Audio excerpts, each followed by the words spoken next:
The lights inside the Ed Sullivan Theater glowed like a crown of fire over Broadway, and the crowd buzzed with that particular electricity that only live television can summon.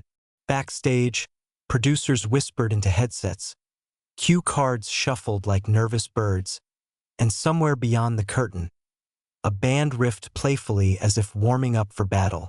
The red on-air sign flickered to life, and Stephen Colbert stepped onto the stage with the confidence of a man who knew exactly what storm he was about to unleash.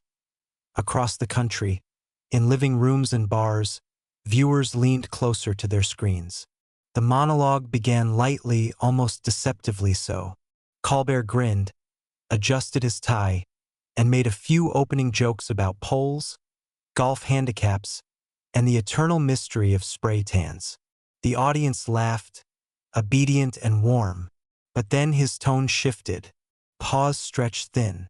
He held up a slim folder, cream-colored, unassuming. "Tonight," he said, voice lower now, "we're talking about the myth." He didn't need to say the name. The crowd felt it before he did. Donald Trump had built an identity as carefully as one of his skyscrapers. For decades, he had proclaimed himself a stable genius, a mastermind shaped and sharpened by the hallowed halls of Wharton School at the University of Pennsylvania. The Wharton credential had been brandished like a shield in debates, interviews, and rallies. It was the gold-plated cornerstone of the brand. Colbert tapped the folder against his desk. "Let's take a look at the foundation," he said. The screen behind him flickered to life.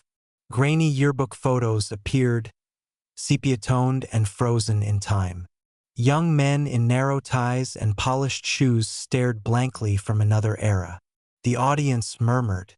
Colbert narrated the journey of a transfer student arriving in Philadelphia in the late 1960s. Ambitious, sharp-suited, eager to claim his destiny, he spoke of grades, of transcripts long rumored but rarely seen. He framed it theatrically, pacing the stage. "For years," he said, "we've heard about the brilliance, the best words, the biggest brain, the smartest guy in the room." Laughter rippled. "And yet," Colbert continued, lifting a sheet of paper from the folder, "there's always been one little thing missing from the legend." He let the silence do the work. "Receipts." The crowd erupted. What followed felt less like a comedy segment and more like a courtroom drama dressed in late-night colors. Colbert carefully described the reported academic standing, the absence of honors, the lack of academic distinction that one might expect from someone who had turned genius into a campaign slogan. He read excerpts from interviews with former classmates, some polite, some pointed, all human.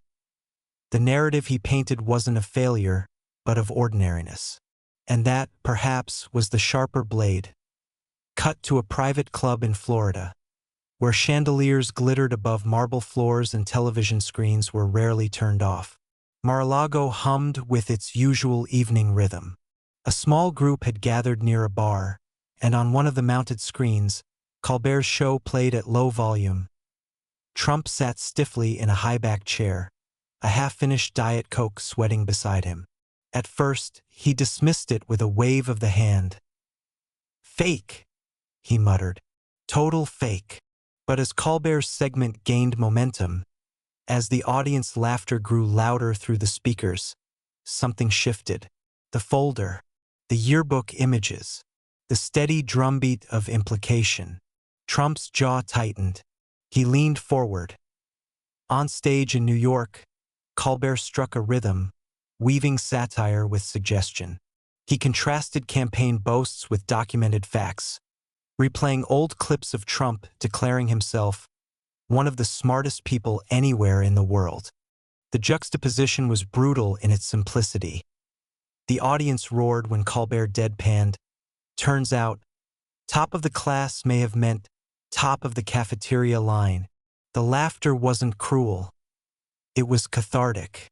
It was the sound of myth being examined under fluorescent light that I in Florida. Aides shifted uncomfortably. One reached for a remote, hesitated. Trump's eyes never left the screen. He had survived bankruptcies, impeachments, investigations, and 1,000 late-night punchlines. But this was different. This wasn't about policy or politics. It was about identity. The genius narrative wasn't a footnote. It was a pillar. Back in the theater, Colbert closed the folder slowly. "Look," he said, softening slightly. "There's nothing wrong with being a decent student. Most of us were. But maybe, just maybe, the myth of the infallible mastermind deserves a little sunlight." The applause rose, sustained and thunderous. The band kicked in. The segment ended. But the story didn't. Because somewhere between Broadway and Palm Beach, something fragile had cracked. And in the quiet after the laughter, the echo lingered.